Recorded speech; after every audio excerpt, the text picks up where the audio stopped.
Hi friends, welcome to my channel. ఈరోజు carrot fry ఎలా తయారు చేయాలో చూస్తాం ఫ్రెండ్స్. హాఫ్ కేజీ క్యారెట్ ఇలాగా చిన్నగా ముక్కలు కట్ చేసి పక్కన పెట్టుకోవాలి ఫ్రెండ్స్. ఇప్పుడు ఒక పాన్ తీసుకోవాలి ఫ్రెండ్స్. 100 గ్రామ్స్ ఆయిల్ వేసుకోవాలి ఫ్రెండ్స్.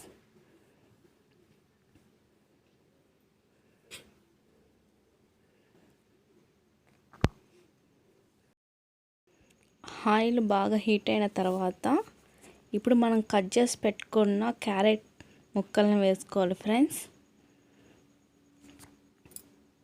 ఒక అర స్పూన్ పసుపు వేసుకోవాలి ఫ్రెండ్స్. సాల్ట్ 1 స్పూన్ వేసుకోవాలి ఫ్రెండ్స్. వేసుకొని ఇలా బాగా కలుపుకోవాలి ఫ్రెండ్స్. ఇలాగా సాల్ట్ బాగా కలిసేలాగా కలుపుకోవాలి ఫ్రెండ్స్. మీడియంలోనే ఇలాగా క్యారెట్ ఉడికించుకోవాలి ఫ్రెండ్స్. ఇప్పుడు మూత పెట్టి ఒక 2 మినిట్స్ మీడియంలోనే ఉంచి ఉడికించుకోవాలి ఫ్రెండ్స్.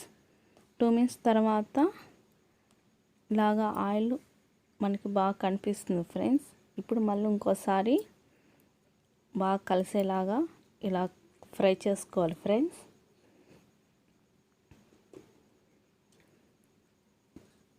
ఇలా బాగా ఫ్రై చేసుకున్న తర్వాత మళ్ళీ మూత పెట్టి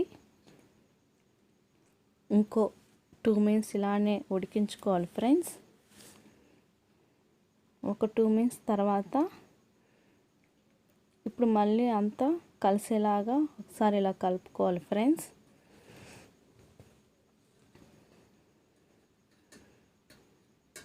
ఇలాగా సైజ్ అనేది చిన్నగా అవుతాయి ఫ్రెండ్స్. అప్పుడు బాగా ఫ్రై అయినట్టు. ఇప్పుడు పప్పుల పొడి వేసుకోవాలి ఫ్రెండ్స్. పప్పుల పొడి లేకపోయినా కారమైనా వేసుకోవచ్చు ఫ్రెండ్స్. వేసుకొని ఇలాగా బాగా కలుపుకోవాలి ఫ్రెండ్స్. మరో 1 మినిట్ ఇలాగా ఫ్రై చేసుకోవాలి ఫ్రెండ్స్. అంతే ఫ్రెండ్స్, క్యారెట్ ఫ్రై. ఇలా చేస్తే పిల్లలు చాలా ఇష్టంగా తింటారు ఫ్రెండ్స్. ఒకసారి ట్రై చేయండి. మీకు ఎలాగొచ్చిందో కామెంట్స్లో చెప్పండి ఫ్రెండ్స్. ప్లీజ్ లైక్ చేయండి, ప్లీజ్ సబ్స్క్రైబ్ చేసుకోండి. Thanks for watching my video friends. Okay friends, bye.